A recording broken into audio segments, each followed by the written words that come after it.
it's good fun. Days like these are great. You get the whole industry together, and to have, companies and corporations like Interbet and Cape Racing who are so generous with sort of time and energy into making a day like this possible is it's fantastic for everyone.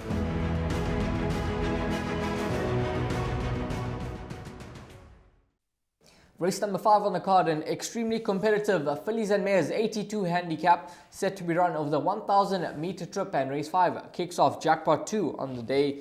This is a race that's going to go off at 3 o'clock. 7 runners take their part in the lineup. No scratchings at the time of recording, where your favorite is number 2, Ethiopian Queen, priced up at around 5-2 in the market. Second pick is number 4, Beckoning Beauty, at 3-1.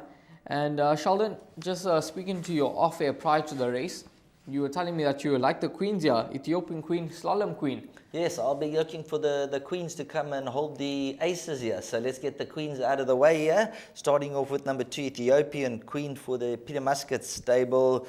Course and distance 3 runs for 2 wins and second. Malasera Kacheri jumps aboard. So 58 kgs minus the 54 on the back. Was pushed up to a 78 from a 75 last time, but the claim will cancel that out. And with a neat draw, 1,000 meters seems to be exactly what she's looking for of late. So a huge runner, number 2, Ethiopian Queen. I think she's the horse they have to beat. However, the value in the race for me is no doubt number 7, Slalom Queen.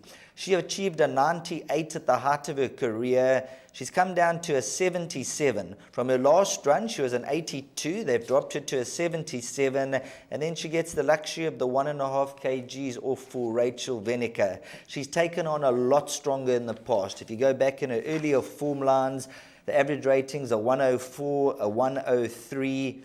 Only concern, it has been 685 days, yet she's never raced on the poly, so there are 1 or 2 concerns. The number 7 for me, Slalom Queen, I think she's going to put her recent form behind and bounce back with a cracking performance. So I'm going to take the swingers and the boxed exactors 2 and 7 Slalom Queen. And then after that, obviously, 1 Sweet Symphony, and then you've got number 4 Beckoning Beauty with Sipasile Lengwa. No doubt that number 7 Slalom Queen has to be the value in the race at around 8-1 in the market. I think the positive with her is that she's a horse that does go to the front. So if Rachel manages to overcome that slightly wide draw, get her to the head of affairs, then I think Slalom Queen could just steal a march on the opposition. She obviously does have pace inside of her with number 1 Sweet Symphony, who is a horse that does show a lot of early gate speed. So she'll have to be aware of that. And number 1 and 7 likely to be the pacemakers in the race. And as Sheldon mentioned, number 2 Ethiopian Queen, she gets the 4 kgs off the back. A horse like Stingray, she could be waiting in the wings because looks to be a decent pace in the race. She took on the boys last time out.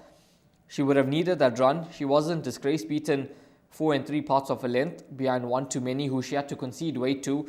She had to carry 61 kgs in the race, so I think she had to give most of the field weight. She's course and distance suited. Calvin and Gobo, Glenn Cotton, they've teamed up for a few winners of late. And this individual, I think she's a horse that's going to be just biding her time and coming into the lane. I think Calvin will just hope the gaps open up for him and that Stingray can come through late on in the day. But it's a competitive race. Sheldon in the camp of numbers 2 Ethiopian Queen and number 7 Slalom Queen. I like a bit of number 6 Stingray, but I have to agree with Sheldon. Number 7 Slalom Queen is certainly the value in race number 5.